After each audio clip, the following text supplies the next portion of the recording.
সবাইকে স্বাগত। আশা করি আপনারা সকলে ভালো আছেন। আপনাদের পরীক্ষাটি এমসিকিউ হবে। আপনারা অনেকেই জানেন, আবার অনেকেই জানেন না। আমি বলে রাখি আপনাদের পরীক্ষাটি এমসিকিউ হবে। আজকে একটি এমসিকিউ পরীক্ষার মডেল টেস্ট নিয়ে এসেছি। ইনশাআল্লাহ এই মডেল টেস্ট থেকে 25 থেকে 30 নাম্বার আপনি অনায়াসে কমন পাবেন। শুধু কষ্ট করে একটু সময় নিয়ে সম্পূর্ণ ভিডিওটা দেখেন, আপনি পরীক্ষায় পাস করতে পারবেন। আমি দেখিয়ে দিব কোন কোন বিষয়, কোন কোন টপিক থেকে প্রশ্ন আসবে। সম্পূর্ণ ভিডিওটা দেখেন। আপনারা অনেকেই পরীক্ষা উত্তীর্ণ হতে পারেন না, কারণ একটি পরীক্ষার প্রশ্ন প্যাটার্ন বোঝেন না, কোন কোন টপিক থেকে প্রশ্ন আসবে সেটা বোঝেন না, কোন কোন বিষয় থেকে প্রশ্ন আসবে, কোন কোন বিষয় টপিক থেকে প্রশ্ন পড়তে হবে সেটা বোঝেন না বলেই কিন্তু পরীক্ষা উত্তীর্ণ হতে পারেন না।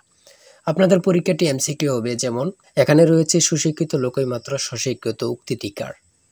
মনে করেন সঠিক উত্তর হচ্ছে প্রমোদ চৌধুরী। এখানে 4টা অপশন থেকে সঠিক উত্তর হচ্ছে ডি।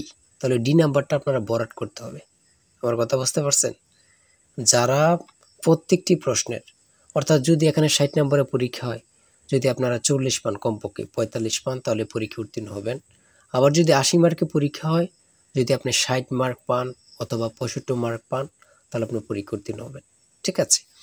তাই বলে রাখি, আপনাদের সর্বপ্রথম প্রয়োজন একটি ভালো সাজেশন। আমরা আপনাদের জন্য একদম শর্ট করে চূড়ান্ত সাজেশন তৈরি করেছি। পরীক্ষার প্রশ্ন প্যাটার্ন যেমন থাকবে সেম প্যাটার্নে আমরা একটি চূড়ান্ত সাজেশন তৈরি করেছি। সাজেশনটি নিতে স্ক্রিনে দেওয়া হোয়াটসঅ্যাপ নাম্বার রয়েছে, ইমো নাম্বার রয়েছে, দুটোর মধ্যে যে কোনো একটি মেসেজ করে সাজেশনটি সংগ্রহ করুন। সাজেশনের মূল্য 100 টাকা। আমি বলি অবশ্যই প্রত্যেকে আমাদের সাজেশনটি সংগ্রহ করবেন, আপনি পরীক্ষায় পাশ করবেন। যারা বিভিন্ন চাকরির কারণে, কাজের কারণে অথবা পড়ালেখা একটু বুঝেন, কম সময় পান না, তারা অবশ্যই আমাদের এই শর্ট সাজেশনটি সংগ্রহ করে শুধু A to Z পড়ে যাবেন। পরীক্ষা দিতে গেলে আপনি উত্তীর্ণ হয়ে যাবেন ইনশাল্লাহ। তাই বলে রাখি, প্রত্যেকে 100 টাকার বিনিময় হলো। স্ক্রিনে দেওয়া হোয়াটসঅ্যাপ নম্বর রয়েছে, ইমো নম্বর রয়েছে, দুটোর মধ্যে যে কোনো একটি মেসেজ করে সাজেশনটি সংগ্রহ করুন। আমি মূল প্রশ্ন প্যাটার্নে চলে যাচ্ছি। এখানে সর্বপ্রথম রয়েছে সুশিক্ষিত লোকই মাত্র স্বশিক্ষিত উক্তিটি কার। সঠিক উত্তর হচ্ছে প্রমোদ চৌধুরী। আমরা জানি প্রত্যেকটি পরীক্ষায় বাংলা, ইংরেজি, গণিত, সাধারণ জ্ঞান থেকে কিন্তু পরীক্ষায় প্রশ্ন আসে। ঠিক আছে? এমনভাবে কিন্তু আমরা যে প্রশ্ন উত্তরগুলো নিয়েছি খুবই গুরুত্বপূর্ণ। হ্যাঁ, যেমন 3 নম্বরে রয়েছে উপযুক্ত শব্দটির অর্থ কী। সঠিক উত্তর হচ্ছে উপরের উল্লেখিত। এখানে বিপরীত শব্দ, সমার্থক শব্দ, ট্রান্সলেট থেকে অবশ্যই প্রশ্ন থাকবে। ঠিক আছে? কোন ভাষার শব্দ, ভাষা থেকে একটি প্রশ্ন থাকবে। হ্যাঁ, তারপরে রয়েছে অপরিণত অর্থে কাঁচা শব্দের ব্যবহার কোনটি। কাঁচা বয়স। মাথা দেওয়া শব্দটির অর্থ কী। দায়িত্ব গ্রহণ। হ্যাঁ, বুঝতে হবে কিন্তু আমাদের সাজেশনের প্রত্যেকটি প্রশ্নের ব্যাখ্যা ও সমাধান সহ পেয়ে যাবেন। ঠিক আছে? কবিতা শব্দের বহু বচন কোনটি। সঠিক উত্তর হচ্ছে কবিতা গুচ্ছ। সন্ধি বিচ্ছেদ থেকে অবশ্যই একটি প্রশ্ন থাকবেই। ঠিক আছে? অবশ্যই একটি প্রশ্ন থাকবে। শুদ্ধ বানান থেকে অবশ্যই থাকবে। ছন্দনাম থেকে অবশ্যই থাকবে। যেমন 18 নাম্বার রয়েছে বীরবল। কার ছন্দনাম? সেটা হচ্ছে প্রমোদ চৌধুরী। আমার মনে হয় কত পরীক্ষা যে আসছে আল্লাহ ছাড়া কেউ জানে না। ঠিক আছে? অনেক পরীক্ষা আসে এই প্রশ্নগুলো। সমার্থক শব্দ থেকে অবশ্যই থাকবে। ট্রান্সলেট থেকে অবশ্যই থাকবে।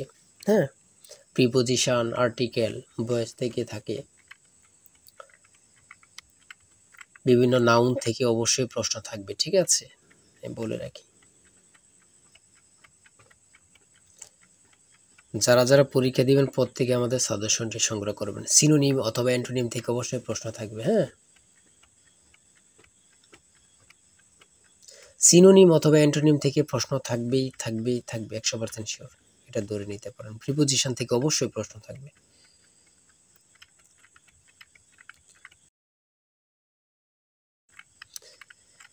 বাংলাদেশের সুপ্রিম কোর্ট মোট কয়টি বিভাগে অথবা বিভাগ নিয়ে গঠিত। সঠিক উত্তর হচ্ছে 2টি।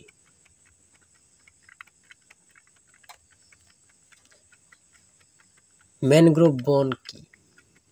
সেটা হচ্ছে উপকূলীয় বন। খুবই গুরুত্বপূর্ণ। বাংলাদেশকে স্বীকৃত দানকারী প্রথম আরব দেশ কোনটি? খুবই গুরুত্বপূর্ণ। ইরাক। আয়তনে বাংলাদেশের বড় জেলা কোনটি? খুবই গুরুত্বপূর্ণ। রাঙ্গামাটি। ঢাকা কত সালে সুবা বাংলা রাজধানী হয়? সঠিক উত্তর হচ্ছে 1610 সালে।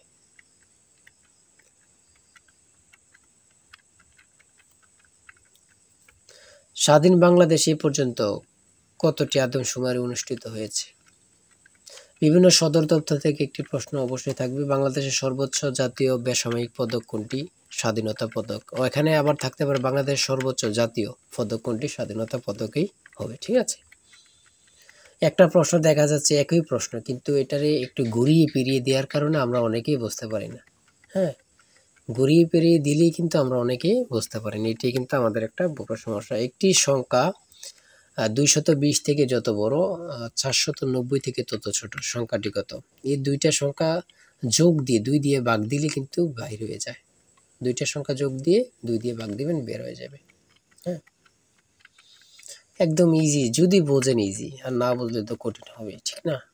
যারা প্রথম পরীক্ষা দিবেন তাদের জন্য একটু কঠিন কঠিন, আর যারা অনেক দিন পরীক্ষা দিচ্ছেন, ফেল করতেছেন, অথবা এমসিকিউ পরীক্ষা উত্তীর্ণ হচ্ছেন, লিখিত পরীক্ষায় ফেল করতেছেন, এমসিকিউ লিখিত উত্তীর্ণ ভাইভাতে যেয়ে ফেল করতেছেন, তারা পরীক্ষা সম্পর্কে অনেক কিছুই জানেন। তাই বলে রাখি আজকের ভিডিও এই পর্যন্ত। ঠিক আছে, আজকে 80টি এমসিকিউ নিয়ে আলোচনা করেছি। আমাদের আমাদের চ্যানেলে কিন্তু আমাদের পেজে অনেক ভিডিও দেওয়া আছে, আপনারা ওখান থেকে দেখে আসতে পারেন। আর এখান থেকে ওখান থেকে না দেখে আমাদের চ্যানেলটি সাবস্ক্রাইব ও পেজটি ফলো দিয়ে রাখেন। ভিডিও আপলোড দেওয়ার সাথে সাথে চলে যাবে আপনার কাছে নোটিফিকেশন, আপনি অনেক তথ্য পেয়ে যাবেন। আর আমাদের সাজেশনটি সংগ্রহ করে রাখেন, ইনশাল্লাহ আপনি পরীক্ষা উত্তীর্ণ হয়ে যাবেন। আমাদের সাজেশনটি নিতে স্ক্রিনে দেওয়া হোয়াটসঅ্যাপ নম্বর রয়েছে, এটা হোয়াটসঅ্যাপ অথবা ইউ নাম্বার যে কোনো একটি মেসেজ করেন, আমাদের সাজেশনটি সংগ্রহ করতে পারবেন। ইনশাল্লাহ সাজেশনটি পরীক্ষা দিতে গেলে আপনি উত্তীর্ণ হয়ে যাবেন। সবাই ভালো থাকবেন, সুস্থ থাকবেন, আর আপনার যে কোনো সমস্যা কমেন্টে লিখুন। আল্লাহ হাফেজ।